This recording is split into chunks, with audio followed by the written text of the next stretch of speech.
ಒಂದಿನಕ್ಕೂ ನಾನು ಲವ್ ಮಾಡ್ತೀನಿ ಅವ್ನು ಲವ್ ಮಾಡ್ತೀನಿ ಅಂತ ಹೇಳಿಲ್ಲ. ಯಾವಾಗಂದರೆ 24 ಸೆಕೆಂಡ್ ಮ್ಯಾರೇಜ್ ಡೈವರ್ಸ್ ಆಗ್ಬೇಕಾದ್ರೆ ಅವ್ನು ಹೇಳಿದ್ದು ನನಗೆ ಇಷ್ಟಪಡ್ತಾ ಇದ್ದೀನಿ ಬೇಗ ನೀನು. ಅಲ್ರಿ ಮೇಡಮ್, ನಿಮ್ಮ ಎರಡನೇ ಅಂದ್ರೆ ಮಾಜಿ ಪತಿ ಏನಿದ್ದಾರೆ, ಎರಡನೇ ಮದ್ವೆ ಆದಾಗ ಅವ್ರ ಹತ್ರ ನೇರವಾಗಿ ಅವ್ರು ಬಂದು ಪ್ರೀತಿ ಮಾಡ್ತಾ ಇದ್ದೀನಿ ಬಿಟ್ಕೊಡಿ ಅಂತ ಯಾರು ತಾನೇ ಕೇಳಕ್ಕಾಗುತ್ತೆ ಗಂಡನ ಹತ್ರ?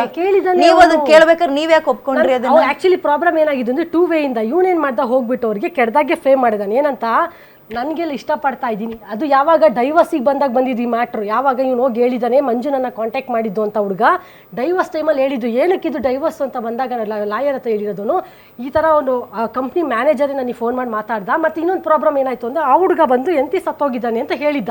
ಅದು ಅವನಿಗೂ ಗೊತ್ತಿತ್ತು, ಅದು ಆ್ಯಕ್ಚುಲಿ ಎಂತಿ ಸತ್ತೋಗಿರಲಿಲ್ಲ ಅಂತ ಅವನೇ ಒಪ್ಕೊಂಡ. ಬಟ್ ಏಜಲ್ಲೂ ಪ್ರಾಬ್ಲಮ್ ಮಾಡಿದ. ಯಾರು ಹೆಂಡತಿ? ಹಳೆ ಸೆಕೆಂಡ್ ಮ್ಯಾರೇಜ್ ಆಗಿ ಅದಕ್ಕೋಸ್ಕರ ನಾನು ಆಗಿದ್ದು ಬಿಡು. ಇವಾಗ ನಂದು ಡೈವರ್ಸ್ ಅಲ್ಲ ಅವಂದು ಇದು ಪ್ರಾಬ್ಲಮ್ ಇರಲ್ಲ ಅಂತ ನಾನು ಯಾವುದಕ್ಕೂ ಫಸ್ಟ್ ಮ್ಯಾರೇಜ್ ಹುಡುಗು ನಾನು ಆಗಲೇ ಇಲ್ಲ. ನನಗೂ ಅವ್ರಿಗೂ ಸರಿ ಹೋಗುತ್ತೆ ಅಂತ. ಬಟ್ ಆ್ಯಕ್ಚುಲಿ ನಾವು ಚೆನ್ನಾಗಿದ್ವಿ, ಸುಳ್ಳು ಹೇಳಬಾರ್ದು, ಆರಾಮಾಗಿದ್ವಿ. ಅಲ್ಲಿ ತಂದು ಬೆಂಕಿ ಇತ್ತು. ನನ್ನ ಜಾಬಲ್ಲಿ ನಿನಗೆ ಪ್ರಾಬ್ಲಮ್ ಮಾಡ್ತೀನಿ, ನಿನಗೆ ಏನು ಬೇಕಾದ್ರೂ ಮಾಡ್ತೀನಿ, ನೋಡಿ ಸರಿಯಾಗಿ ಮಾಡ್ತೀನಿ ಅಂತ ಹೇಳಿದೆ. ಮಂಜು ಆ ಥರ ಮಾಡಬೇಡ, ಸ್ವಲ್ಪ ಟೈಮ್ ಕೊಡು, ನಾನಿಲ್ಲ ಮನೇಲಿ ಡಿಸ್ಕಸ್ ಎಲ್ಲ ಮಾಡಿಬಿಟ್ಟು ನಾನು ಜಾಬಲ್ಲಿ ರೆಸಿಗ್ನೇಷನ್ ಹಾಕ್ಬೇಕಾ ಏನು ಫರ್ದರ್ ನಿನ್ನ ಹತ್ರ ಮಾತಾಡ್ತೀನಿ ಅನ್ನೋಷ್ಟಿಗೆ ನಾಗರಾಜಿಗೆ ಫೋನ್ ಮಾಡಿಬಿಟ್ಟು ನೀನು ಕೆಟ್ಟದಾಗ ನನ್ನ ಬಗ್ಗೆ ಎಲ್ಲ ಹೇಳ್ದೆ. ಬಟ್ ಅದು ಎಲ್ಲೂ ಬಂದಿಲ್ಲ. ಇವರಿಬ್ಬರು ಸಪ್ರೇಟಾಗಿ ಮೀಟ್ ಮಾಡಿ ಮಾತಾಡಿ ಎಲ್ಲ ಮಾಡಿ ಮುಗಿಸಿದ್ದಾರೆ. ಇವನು ಹುಡುಗ ಮಾತಾಡೋದ್ಮೇಲೆ ಅವನೇನು ಮಾಡ್ದ, ಒಂದು ಪ್ರಾಬ್ಲಮ್ಸ್ ಏನು ಬಂತು. ಇಂಥ ಸ್ಟೋರಿಗಳನ್ನ ಸಾಮಾನ್ಯ ನಾವು ಸಿನಿಮಾಗಳಲ್ಲಿ ರಿಯಾಲಿಟಿ ನೀವು ನೋಡ್ಲೇಬೇಕು. ಅಲ್ಲ ಅದು ಹೆಂಗೆ ನಿಮಗೆ ಮದುವೆ ಆಗ್ತೀರಿ, ಇಬ್ರು ಚೆನ್ನಾಗೇ ಇರ್ತೀರಿ, ಡಿವೋರ್ಸ್ ಆಗ್ಬೇಕಾದ್ರೆ ಗಂಡ ಬಂದು ಅವ್ನು ಯಾರೋ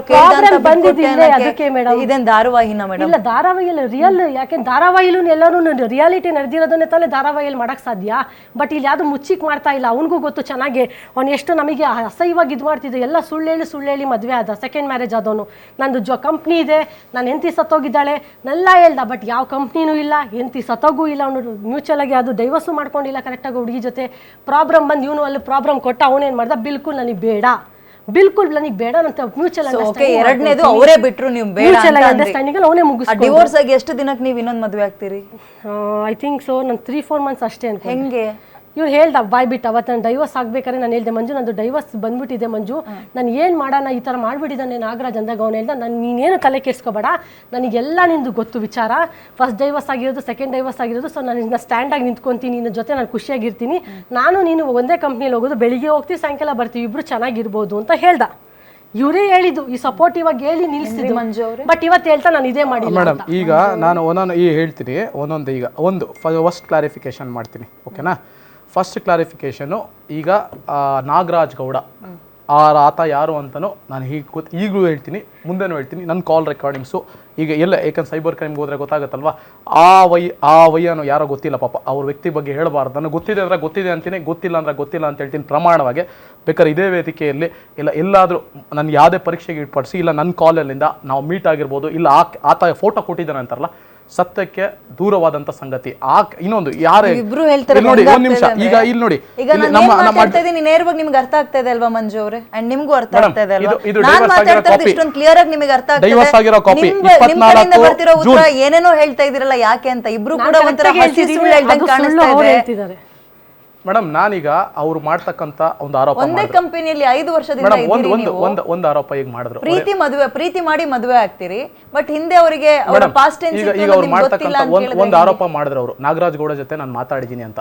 ಅದನ್ನ ದಯವಿಟ್ಟು ಇಲ್ಲೇ ಪ್ರೂವ್ ಮಾಡಬೇಕು, ಯಾಕಂದ್ರೆ ನಾನು ಇಲ್ಲೂ ಓಡೋಗಲ್ಲ. ಹೆಂಗ್ ಪ್ರೂವ್ ಅಲ್ಲ ಇಲ್ಲ ಮೇಡಮ್, ಈಗ ಫೋಟೋ ಅವ್ರು ಕಳ್ಸ್ಕೊಟ್ಟಿದ್ದಾರೆ ಅಂದ್ರಲ್ಲ, ಕಳ್ಸ್ಕೊಟ್ಟಿದ್ದಾರೆ. ಈಗ ಯಾರೋ ಬೇರೆಯವ್ರು ಇನ್ನೊಂದು ಅವ್ರ ಜೊತೆ ನಾನು ಮಾತಾಡಿಲ್ಲ. ಸೆಕೆಂಡ್ ಪಾಯಿಂಟ್ ನಾನು ಬರ್ತೀನಿ, ಪಾಯಿಂಟ್ ಬರ್ತೀನಿ. ಸುಮ್ನೆ ಸಮಯ ಸಾಯಿಸೋದೇ ಬೇಡ, ನಿಜ ಹೇಳ್ತಾ ಇದೀನಿ ಕೇಳಿ. ಏನ್ ಆಗ್ಬೇಕು ಇವಾಗ ನಿಮ್ಗೆ? ನೀವಿಬ್ರು ಒಂದಾಗೋದ್ ಬೇಡವಾ ಮೇಡಮ್? ಈಗ ಏನಾಗಿದೆ, ಈಗ ಮೂರನೇ ಮದ್ವೆ ಆಗಿದ್ದೀರಿ, ಪರವಾಗಿಲ್ಲ ಆಗ್ಲಿ ಸರ್. ಮದ್ವೆ ಅಂತೂ ಆಗಿದ್ದೀರಿ ಅಲ್ವಾ? ಮೂರನೇದೋ ಒಂದೇದಲ್ಲ, ಮದ್ವೆ ಇಬ್ರು ಆಗಿದ್ದೀರಲ್ವಾ? ಸೊ ನೀವಿಬ್ರು ಒಟ್ಟಿಗೆ ಸೇರ್ಕೊಂಡು ಬಾಳ್ಬೇಕು ಅಂತಿದ್ದೀರಾ ಅಥವಾ ಬೇರೆ ಆಗ್ಬೇಕು ಅಂತಿದ್ದೀರಾ? ಇಲ್ಲ ಮೇಡಮ್, ನಾನು ಅದು ಪಾಯಿಂಟ್ ಒಂದು ಅಲ್ಲ ಏನ್ ಮಾಡ್ಬೇಕು ಅಂತ ಮೇಡಮ್. ನಾನೀಗ ನೋಡಿ, ನಾನು ಯಾರದೇ, ಯಾಕಂದ್ರೆ ನನ್ನ ವೈಯಕ್ತಿಕವಾಗಿ ಈಗ ಯಾಕಂದ್ರೆ ನಾನು ಇಲ್ಲಿ ತನಕ ಬರ್ಬೇಕಾದ್ರೆ ನೀವು ನಾರ್ಮಲ್ ಆಗಿ ಮಾತಾಡಿ. ಈಗ ನಾನು ಮಾತಾಡ್ತಿದ್ದೀನಲ್ಲ, ಇಲ್ಲಿ ಟಿವಿಯಲ್ಲಿ ಹಿಂಗೆ ಮಾತಾಡ್ಬೇಕಂತ ಏನಾಗಿದೆ ಗೊತ್ತಾ ಮೇಡಮ್? ನಾರ್ಮಲ್ ಆಗಿ ಫ್ರೆಂಡ್ಸ್ ಹತ್ರ ಮಾತಾಡ್ತಿರಲ್ಲ, ಖಂಡಿತ. ನನಗೆ ಏನಾಗಿದೆ, ನನಗೆ ಆಗಿರ್ತಕ್ಕಂಥ ಅನ್ಯಾಯ ಆಗಿದೆ. ಈಗ ನನ್ನ ವೈಯಕ್ತಿಕ ಮೇಡಮ್, ನಂದು ಪ್ರೈವೇಸಿ ಲೈಫ್ ಡ್ಯಾಮೇಜ್ ಮಾಡಿದ್ದಾರೆ. ಏನ್ ಮಾಡಿದ್ದಾರೆ, ಈಗ ನಾನು ಎಲ್ಲೋ ಒಂದು ರೆಸ್ಟ್ ರೂಮ್ ಅಲ್ಲಿ ಕೂತಿರ್ತೀನಿ, ನನಗೆ ನನ್ನ ವಿವೇಚನೆಗೆ ಗೊತ್ತಿಲ್ಲದೆ ಆ ಫೋಟೋನ ತೆಗೆದು ಇವನು ವಿಕೃತ ಮೆರೆದಿದ್ದಾನೆ ಅಂತ ಒಂದು ಸ್ಟೇಟ್ಮೆಂಟು 25 ಕಡೆ 30 ಚಾನಲ್ಗಳಲ್ಲಿ ಒಂದೊಂದು ರೀತಿ ಒಂದೊಂದು ಥರ ಬಿಂಬಿಸಿದ್ದಾರೆ. ಅದು ಈಗ ತೋರಿಸ್ತೀನಿ ಮೇಡಮ್. ಟ್ರೋಲ್ಸಲ್ಲಿ ಈಗಲೂ ಹೋಗ್ತಾ ಇದೆ, ಮಿಲಿಯನ್ಸ್ ಗಟ್ಟಲೆ ವ್ಯೂ ಹೋಗ್ತಾ ಇದೆ.